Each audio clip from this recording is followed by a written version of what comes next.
শুরু করছি। সবাইকে আন্তরিক ধন্যবাদ জানাচ্ছি। আগামী 29 এবং 30 জানুয়ারি 2026 আমাদের সংগঠন ত্রিপুরা রাজ্য উপজাতি গণমুক্তি পরিষদ জেএমপির 23তম কেন্দ্র সম্মেলন আমরা করতে যাচ্ছি। আপনারা নিশ্চয়ই অবগত আছেন বা আপনাদেরকেও আমরা প্রেস মিট করে জানিয়েছিলাম আমাদের এই সম্মেলনের যে প্রক্রিয়া যখন চলে,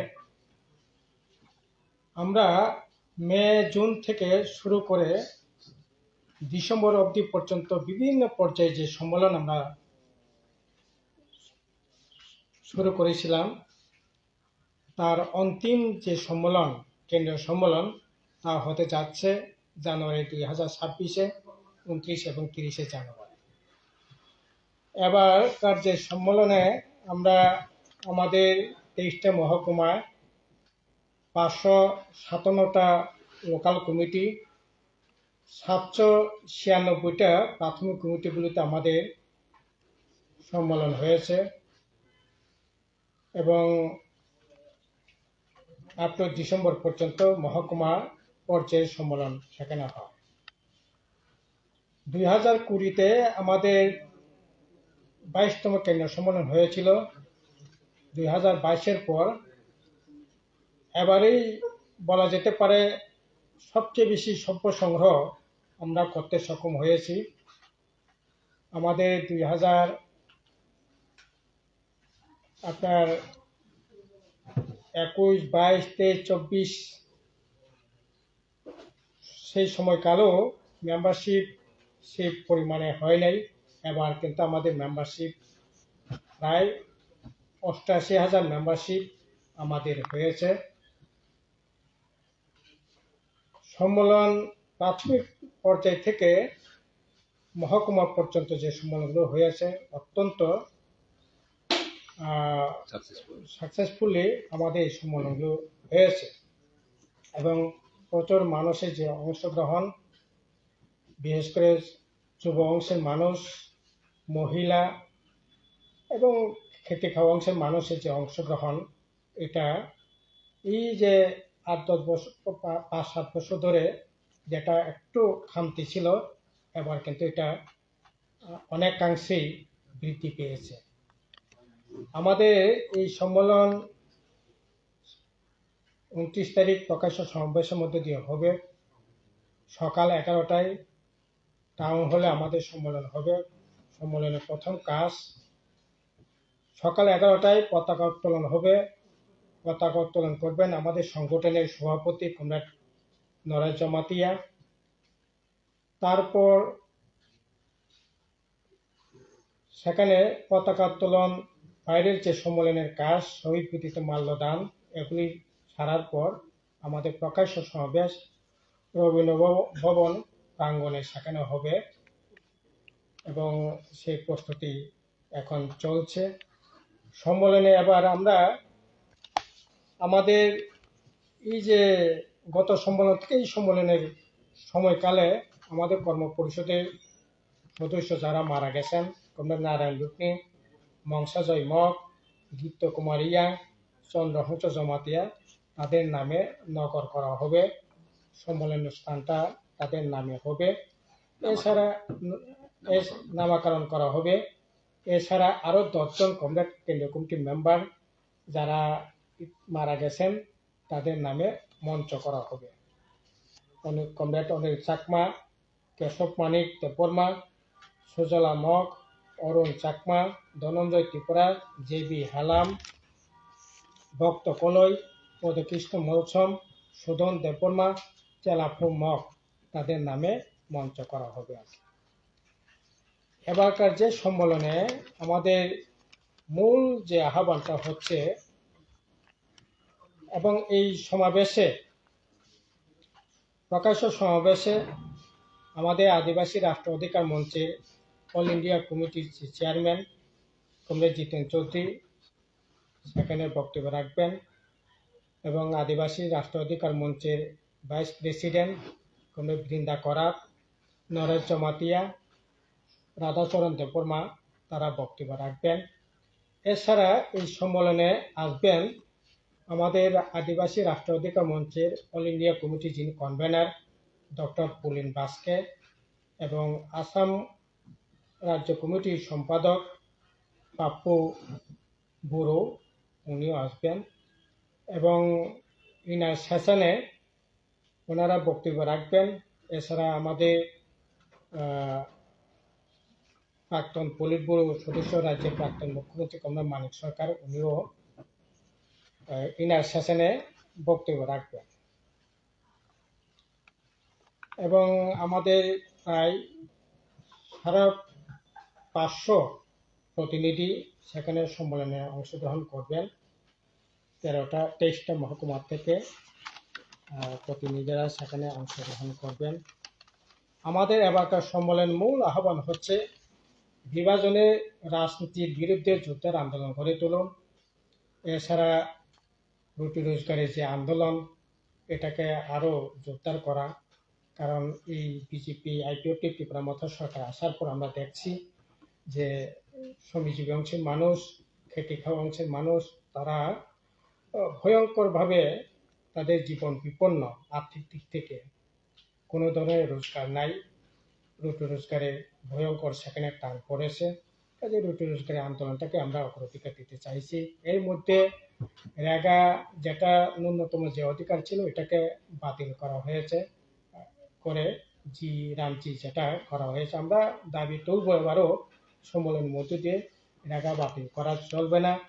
সেখানে রেগার মাধ্যমে 200 দিনের কাজ যেটা 600 টাকা হাজিরা যে দাবি, এটা যাতে আরও জোরদার এই বিষয়গুলি জোরদার আন্দোলন যাতে করতে পারি এবং এডিসি এবং রাজ্য সরকারের সীমাহীন যে সমস্ত দুর্নীতি চলছে তার বিরুদ্ধে নিশ্চয়ই আমরা সেখানে আওয়াজ তুলব।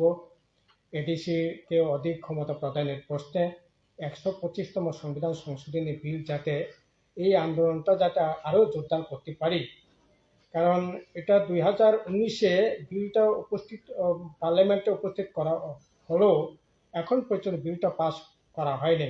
অথচ বিজেপি এবং ত্রিপুরা মথা উভয়েরই তাদের যে ভিশন ডকুমেন্টগুলোতে এগুলি ছিল, এগুলি বাস্তবায়ন করবার কথা ছিল, কিন্তু ভোটে জেতার পর ওরা এখন এগুলি করছে না, মানুষের সাথে প্রতারণা করছে। কাজে তার বিরুদ্ধে আমাদের সরব প্রচার আন্দোলন সেখানে থাকবে। এছাড়া সিএ, ইসিসি এগুলোকে এই আইন, কালো আইন, এই আইনগুলো বাতিল করা, ক্রমবর্ধমান নারী নির্যাতন, চুরি, ছিনতাই, রাহাজানি এগুলি চলছে, আইন শৃঙ্খলা ভয়ঙ্কর ধরনের অবনতি ঘটছে।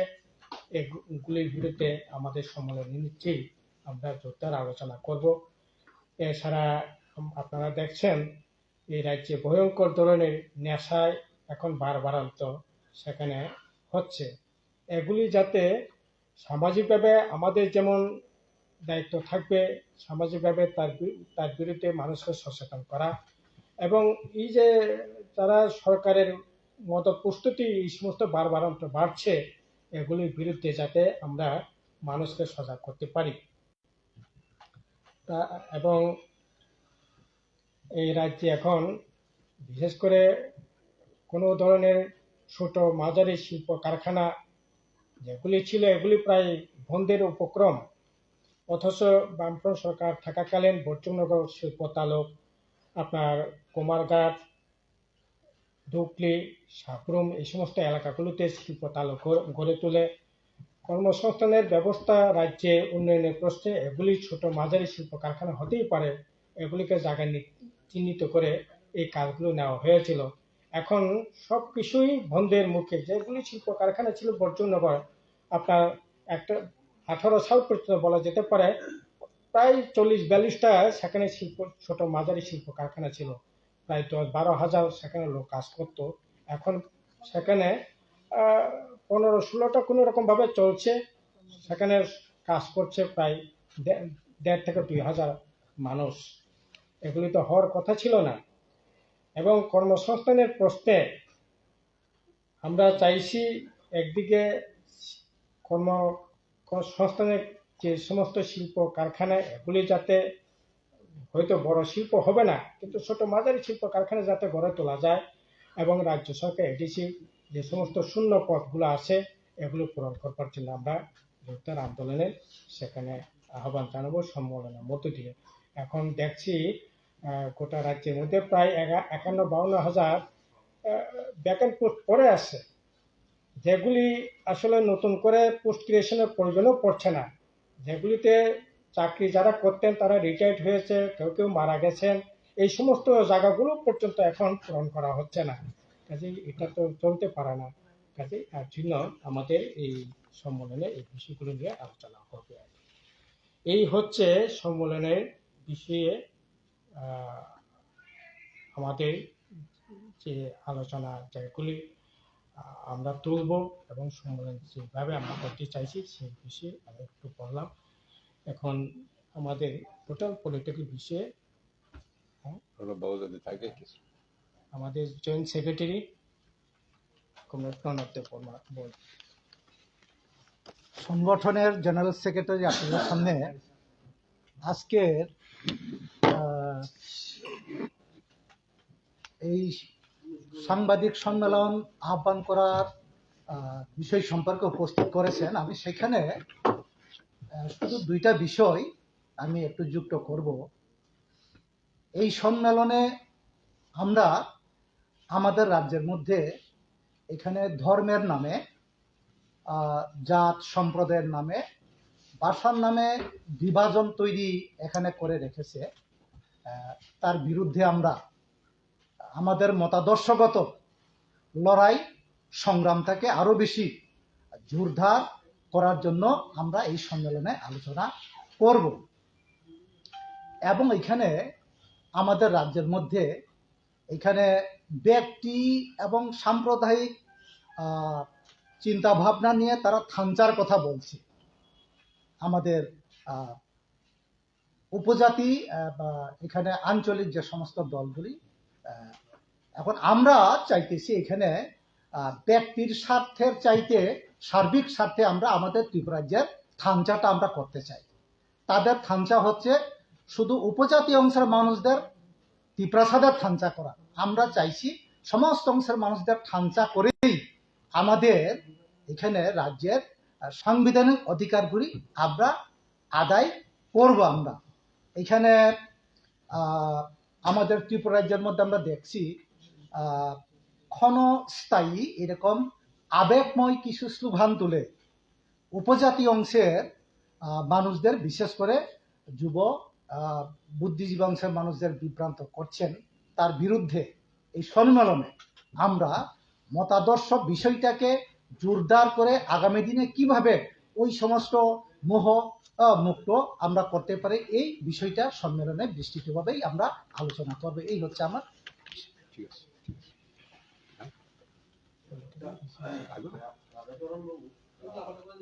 যেহেতু সামনেই এডিসি নির্বাচন, সেই নির্বাচনে আপনাদের মানে ত্রিপুরা রাজ্য উপজাতি গণমুক্তি পরিষদ দল কতটা প্রস্তুত? আপনারা কি একাই লড়াই করবেন নাকি কারোর সাথে অ্যালায়েন্সে যাবেন? কি বলবেন এই সামগ্রিক বিষয়ে? না, আমরা নির্বাচনে এডিসি নির্বাচনটা আসছে ঠিকই, নির্বাচনের জন্য আমরা সম্পূর্ণভাবে প্রস্তুত আছি। যে কোনো সময় নির্বাচন আমরা 12 মাসেই আমরা সবসময় প্রস্তুত থাকি। যে কোনো নির্বাচনে প্রস্তুতি আছি।